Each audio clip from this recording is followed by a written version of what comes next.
मधेपुरा जिला के शंकरपुर थाना क्षेत्र के जिरवा वार्ड नंबर 1 में है और यहाँ पर इनके दरवाजे पे आए हुए नीरज कुमार का ये दरवाज़ा है, ये घर है।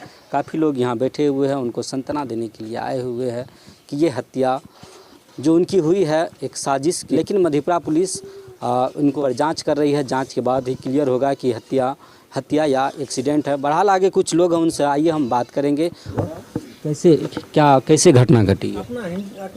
वो घटना जी घटले वो ओकरा ले गले, ओकरा मार के हत्या। कौन ले गया था? कार्तिक कुमार। कौन था कार्तिक? उनका कार्तिक कुमार इसका दोस्त है, जिगरी दोस्त। कहाँ जिगरी दोस्त है कि बाप माँ का बात नहीं रखा लेकिन दोस्त का बात रखा है। क्यों बाप माँ का बात रखता तो बाप माँ का बात काट कर के नहीं चलता। और दोस्त ऐसा था कि वो दोस्त को बात रख कर के दोस्त हुआ। तो यहाँ से ले गया जिंदा, वहाँ से दे गया मुर्दा। और अपने सब आदमी वो दो सब ले गया, उसका सब परिवार यहाँ नहास दे कर के घर पर भेज दे गया। क्या लगता है इस मामले में, क्या मधेपुरा पुलिस कुछ कारनामा करेगी या कुछ जो अपराधी है उनको गिरफ्तार कर पाएंगे? वो बात तो हम नहीं कर सकते हैं। वो पुलिस रिपोर्ट लिख कर के ले गया है, अभी तक पुलिस नहीं आया है। और यह मालूम है कि आज एसपी आने वाला है, अभी तक नहीं आया है। आगे क्या होगा नहीं होगा तो प्रशासन का हाथ का कानून है, वो क्या करेगा नहीं करेगा तो वो कर सकता है। प्रशासन के हाथ में हाँ कानून है।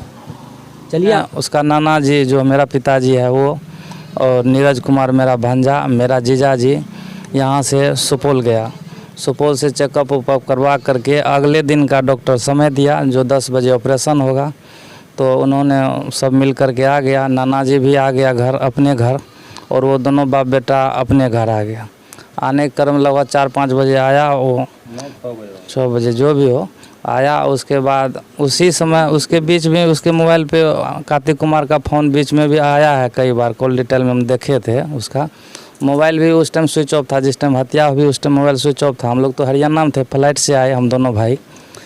तो जब मोबाइल का डिटेल देखे तो कॉल आया हुआ था, जितना लगभग 10 बार से ऊपर ही कॉल आया था, 10 सेकेंड 1 मिनट जितना भी हो आया था। तो यहाँ मालूम हुआ कि उससे पहले आया वो कार्तिक कुमार और बोला चलो रायभीर से आते हैं। उन्होंने भी यही बात अलग से कहा है मीडिया के लोग। सूचना मिला जो बस जाने के आधा या पौने घंटे के बाद यह सूचना मिला जो नीरज का एक्सीडेंट हो गया। और जब एक्सीडेंट जब वहाँ पहुँचा, उनका नाना जी भी पहुँचा, तब तक में उन्होंने उन सब उठा करके घर ले आया। घर ले आने के बाद यहाँ सब देखा गया, जब छानबीन की गई उन बातों की तो एक्सीडेंट नहीं था, उनकी हत्या की गई थी। हत्या की गई जी। हत्या में उसका ये पैर का जो घुटना है उनको दबिया या तलवार से काटा गया, बेरहमी से। हाथ दोनों तोड़ दिया, टांग घुमा करके तोड़ दिया, नाक पे चोट दिया। मतलब ऐसा कोई जगह खाली नहीं था जो उनको मार नहीं लगा। यदि एक्सीडेंट होता तो कहीं एक जगह चोट होता। सिर बचा हुआ था, छाती बचा हुआ था, धौना बचा हुआ था। एक्सीडेंट की तरह लग ही नहीं रहा था। और एक आदमी नहीं, 1000 आदमी से ज़्यादा आया होगा देखने के लिए। वो सब भी यही बात बताया कि ये एक्सीडेंट नहीं है, ये हत्या की गई। क्योंकि उनका दोस्त नीरज का दोस्त कार्तिक कुमार उनके घर पे आते हैं और उनके घर से उनको बुला करके ले जाते हैं। चलो कहीं कैमरा में काम किए थे, वहाँ पे पैसा बाकी है, उनसे पैसा लेना है। यहाँ से ले जाते हैं, उनके बाद नहर पे ले जा करके उनके साथ मारपीट करता है और घर वाले को फ़ोन करके कहता है कि उनका एक्सीडेंट हुआ है। लेकिन इस सारे मामले पर पुलिस जांच कर रही है, जांच के बाद ही पता चलेगा कि हत्या या एक्सीडेंट। बहरहाल और कुछ लोग हैं, उनसे हम बात करेंगे। लड़का का नाना जी है, काफ़ी करीबी से उनको देखा है, क्या कहना चाहते हैं आप? 7 बजे तो उनको ले ही गया और 6:30 बजे लमसम वो भी किया सुपौल से। इसके बाद वो कहा कि तुरंत आते हैं, 10 मिनट के बाद तुम चाय बना के रखो, हम तब चाय पियेंगे। आधा घंटा के बाद हमको फ़ोन गया, आधा घंटा हमको आने में लगा। जब तक में हम आए तब तक में लाश लेकर के सब बापूत यहाँ रख दिया और फरार हो गया। लाश लाने में उसका चाचा था, मम्मी था, पिताजी था कार्तिक कुमार का, और उसका छोटा भाई भी था। उसको रहना चाहिए ना, जब उसका काम नहीं था तो उसको यहाँ रहना चाहिए ना। इसके बाद यहाँ से फरार हो गया अपना, फिर मेडिकल कॉलेज किसी गाड़ी से चला गया। वो कौन गाड़ी से यहाँ लाया, कौन गाड़ी का सेटिंग गेटिंग था, वो तो हम नहीं बता सकते। पहले से सारा सेटिंग वेटिंग था। सेटिंग गेटिंग था तब ने, जब तक कार्तिक के माने मृत्यु के पिताजी वहाँ पहुँचे तब तक उसको गाड़ी पर बोझ दिया गया, ठेकना को दबियाया कि किसी तलवार से काट दिया गया। और यही हम देखा। इसके कुछ देर के बाद, कुछ देर या घंटा के बाद प्रशासन आया। कई चैनलों, कई अखबार में लिखा हुआ है कि एक्सीडेंट या हत्या, हालांकि ये असमंजस में बना हुआ ये मामला जांच की विषय बनती है। एक्सीडेंट अगर होता सर तो रोड पर ही होता, ब्लड उसका रोड पर ही जाता, नहर के पेट में नहीं जाता, जबकि नहर वहाँ से 5 फीट गहरा है और वो एक्सीडेंट का कहीं रोड पर जगह नहीं है, न ट्रैक्टर वाला वहाँ उस टाइम में कोई आया गया, तो फिर एक्सीडेंट कैसे हो जाएगा। वो पार्टी एक्सीडेंट करने के साबित में ऐसा काम वायरस उड़ाया और मीडिया वाला से भी कह करके पैसा दे करके ऐसा किया। वो जहाँ से एक्सीडेंट में साबित होगा तो मेरा लड़का बच जाएगा। हत्या है जिसमें बहुत लोगों के मोबाइल पर भेज दिया गया है, व्हाट्सएप पर, पब्लिक पे, फेसबुक पर लोग देखे हैं। क्या इस मामले को लेकर क्या जिला मधेपुरा पुलिस प्रशासन क्या रुख अपनाया? मधेपुरा पुलिस ऑपरेशन जानने के बाद तुरंत आया, बेचारा देखा, देखने के बाद उसको पोस्टमार्टम में भेजा गया, पोस्टमार्टम करा के आए। इसके बाद भागलपुर से क्या कहाँ से एसपी साहब टीम को भी भेजे, टीम वहाँ से जांच करके गया है। अब जो उसमें दे पोस्टमार्टम का रिपोर्ट अभी डॉक्टर साहब से नहीं लिए हैं, जो डॉक्टर साहब क्या लिखे हैं नहीं लिखे हैं। इसके बाद एसपी साहब का आज आने वाला समय है सर्वेक्षण के लिए। अब देखिए एसपी साहब आता है, क्या कहता है, क्या सुनता है। और आज तक अभी तक कोई नहीं नेता आया, न इसके दरवाजे पर कोई मुखिया आया है। अभी तक कोई जनप्रतिनिधि के नामे पर कोई नहीं आया, न सरपंच, न मुखिया, न एमएलए, न एमपी, कोई नहीं। यही इलेक्शन का समय रहता तो इलेक्शन का समय रहता था कहता कि हाँ दौड़ के बाप हमरा वोट देती, चलो हम जाइ छियै, जल्दी से ना देखबै केना छै।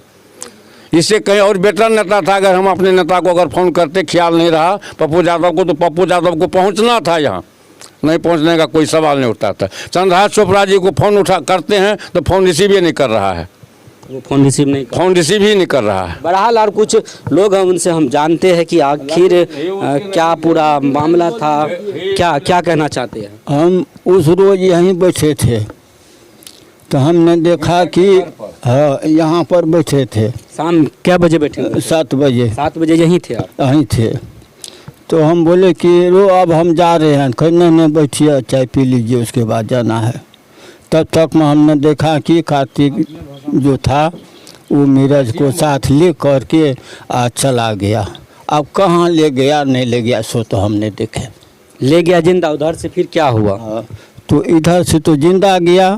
2 घंटा के बाद में फिर हल्ला हो गया कि नीरज ने मार खा गया, क्या हुआ नहीं हुआ। हम लोग आए यहाँ देखे तो उसका सारा दांत टूटा हुआ था, जी कटा हुआ था और इस पर दबियाया जो चलाया हुआ था ये भी कटा हुआ था, रड से छोड़ा हुआ था। इसे हम लोग देखे। हुए आप? हम पड़ोसी हैं सर। अच्छा, पड़ोसी हुए आप? हाँ। क्या कैसे घटना घटी और क्या आपको जानकारी मिली? हम तो ये देखे कि जो उसके साथ में बैठ के गया है, इतना हम देखे हैं। आगे में क्या हुआ नहीं हुआ वो हम नहीं देखे हैं। फिर हत्या की खबर कैसे फैली गाँव में? ऐसे जो सब लोग जाने लगे ना तब पता लगा कि जो उसका हत्या हो गया। यहाँ पे आए तो देखें तो सही में हत्या ही है। तो ले गया था कौन? कार्तिक कुमार। कौन था वो उनका? उनका तो सब साथे में रहता था, दोस्ती में था वो। लंगोटिया यार था? हाँ जी। तो वही लेके गया, वही घट गया था। क्या लगता है ये मर्डर है या एक्सीडेंट? ये तो सबके सामने में है सर, मर्डर ही है ये। मर्डर है। लोग इसको एक्सीडेंट का अफवाह फैला रहा है। हाँ यही है। चलिए उनके पिताजी हैं, उनसे हम बात करेंगे। क्या आखिर क्या नाम हुआ आपका? 12 तारीख को सुबह में यहाँ से सुपौल गए दोनों बापू। अस्थिर होते सुपौल से हम 7 बजे करीब आए। 7 बजे जब आए ना तो उस 10 मिनट के बाद उधर से कार्तिक यादव ने आया। नीरज यादव ने डेरा में बैठा हुआ था, उसको बाँह पकड़ के लेके जा रहा था। हमारा चाचा भी वहाँ पर साथ में बैठे थे तो उसको हम रोके, बोले अभी नहीं जाएगा, थका हुआ आया है, कल सवेरे हम यहाँ से चलेंगे 4-5 बजे। नहीं जाएगा, बोला कहीं नहीं ले जाएंगे, यहीं बात करेंगे थोड़ा देर। उसको मम्मी भी रोका, सब रोके, वो नहीं रुका, चला गया वहाँ बात करने के लिए। तब तक हम चाचा से बात करने लगे, तब तक वो उसको लेकर चला गया। उसका कार्तिक का चचेरा भाई गुड्डू कुमार ने आया और मिस्टू कुमार ने आया, जो नीरज का एक्सीडेंट हो गया वहीं पर, चलो उसको ले आते हैं। बोले कहाँ पर? बोला यहीं पर हुआ है। तो यहाँ से मोटरसाइकिल पर हमको पेट में दर्द कर रहा था, किसी तरह बैठा कर ले गया। तब तक वहाँ कार्तिक यादव, सदानंद यादव, वीरेंद्र यादव और अमरेंद्र यादव, वो सारा टब्बर वहीं पर था। उसको गाड़ी पर लोड कर करके इधर से जिंदा ले गया, उधर से लोड कर करके हमारे दरवाजे पर रख दिया। वो लोग तुरंत फरार हो गया। अच्छा, जो लड़का का हत्या हुआ वो बड़ा बेटा था? सबसे बड़ा लड़का वही था। क्या बेटा है? 2। एक चला गया, एक बच्चा, जी, छोटा बच्चा हो। 2 बाल बच्चा? 2 ही था।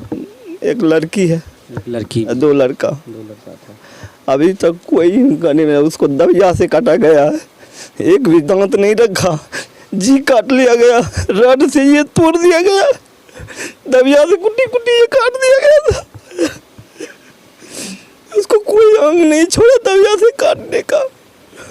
बुरी तरह से वार किया, बुरी तरह से उसको वार किया गया है। चलिए, यह हत्या है या एक्सीडेंट, ये तो मधेपुरा पुलिस और मधेपुरा एसपी संदीप सिंह हर बिंदु पे जांच कर रही है। जो भी कातिल है उन्हें बख्शा नहीं जाएगा, क्योंकि मधेपुरा पुलिस लगातार जो अपराधी है उनको गिरफ्तार भी कर रहे हैं और उनको सलाखे के पीछे भेज रहे हैं। लेकिन इस घटना से उनकी माँ का जो हालत है, देखिए अभी भी उनकी माँ बेहोश पड़ी हुई है, काफ़ी डिप्रेशन में है अपने बेटे को याद करके। क्या लगता है आप लोगों को? अगर आप लोग हमारे चैनल को यूट्यूब पर देख रहे हैं तो चैनल को सब्सक्राइब करें, फेसबुक पेज के माध्यम से देख रहे हैं तो वीडियो को ज़्यादा से ज़्यादा शेयर करें।